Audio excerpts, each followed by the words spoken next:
शांताकारं भुजंगशयनं पद्मनाभं सुरेशं विश्वाधारं गगनसदृशं मेघवर्णं शुभांगं लक्ष्मीकान्तं कमलनयनं योगिभिध्यानगम्यं वन्दे विष्णुभवभयहरं सर्वलोकैकनाथं। मंगलम भगवान विष्णु मंगलम गरुड़ध्वज मंगलम पुंडरीकाक्ष मंगलाय तनोहरि। ओम नमो भगवते वासुदेवाय। आज का दिन आप सभी के लिए मंगलमय हो। आइए सुनते हैं आश्विन मास में श्रीमद् भागवत महापुराण की आगे की कथा। भगवान श्री कृष्ण कहते हैं, उद्धव जी, उस उज्जैन निवासी ब्राह्मण ने मन ही मन इस प्रकार निश्चय करके मैं और मेरे पन की गांठ खोल दी। इसके बाद वह शांत होकर मौनी सन्यासी हो गया। अब उसके चित्त में किसी भी स्थान, वस्तु या व्यक्ति के प्रति आसक्ति न थी। उसने अपने मन, इंद्रिय और प्राणों को वश में कर लिया। वह पृथ्वी पर स्वच्छंद रूप से विचरने लगा।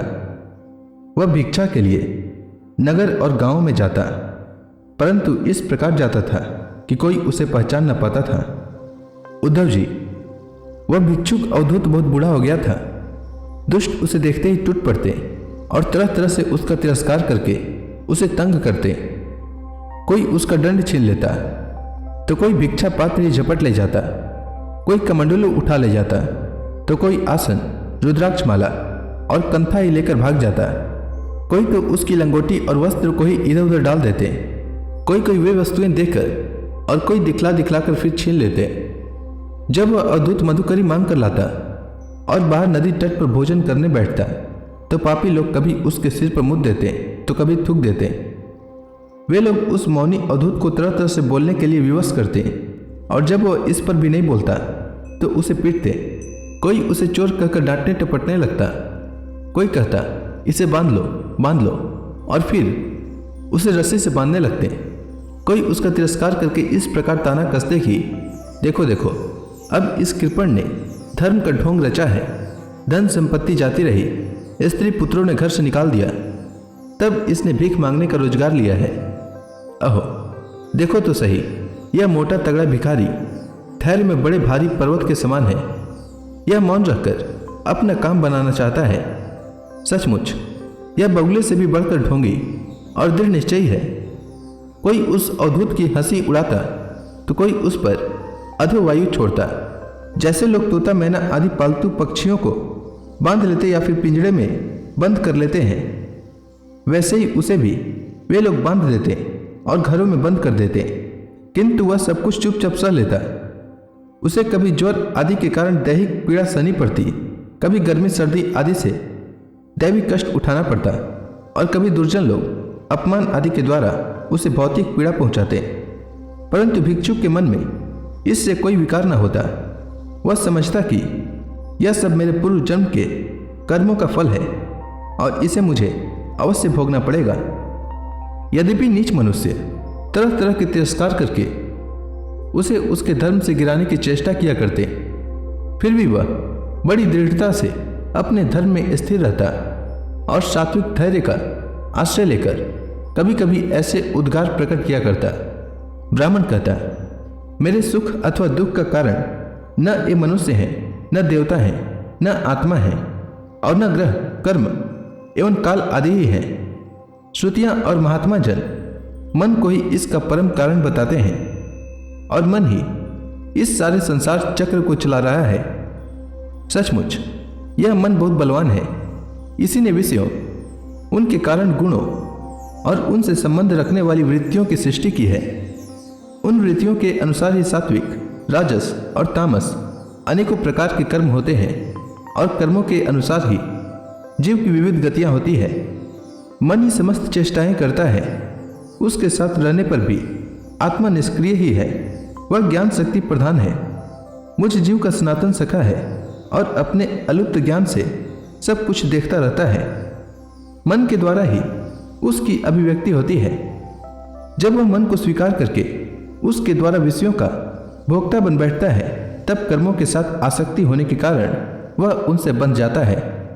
दान, अपने धर्म का पालन, नियम, यम, वेदाध्ययन, सत्कर्म और ब्रह्मचार्य आदि श्रेष्ठ व्रत, इन सब का अंतिम फल यही है कि मन एकाग्र हो जाए, भगवान में लग जाए। मन का समाहित हो जाना ही परम योग है।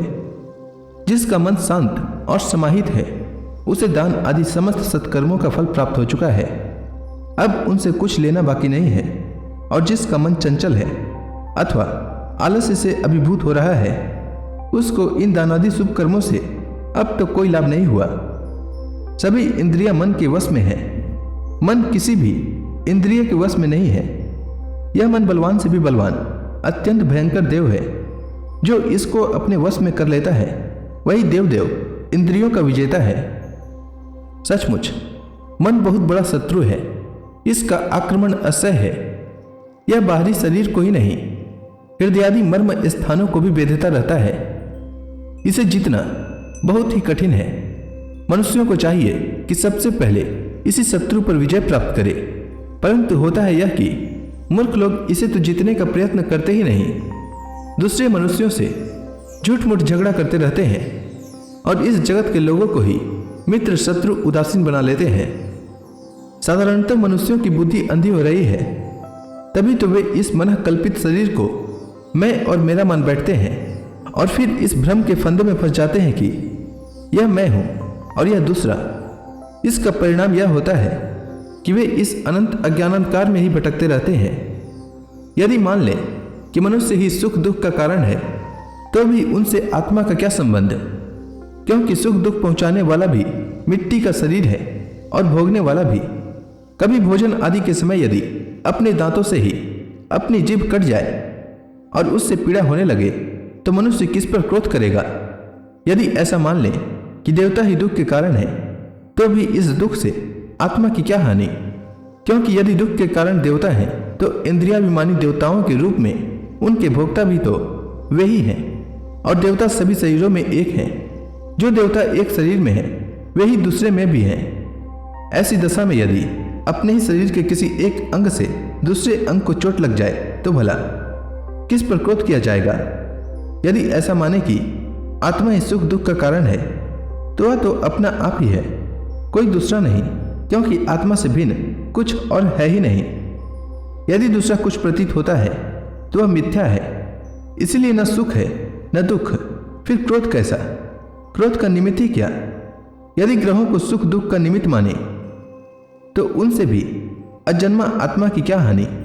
उनका प्रभाव भी जन्म मृत्युशील शरीर पर ही होता है।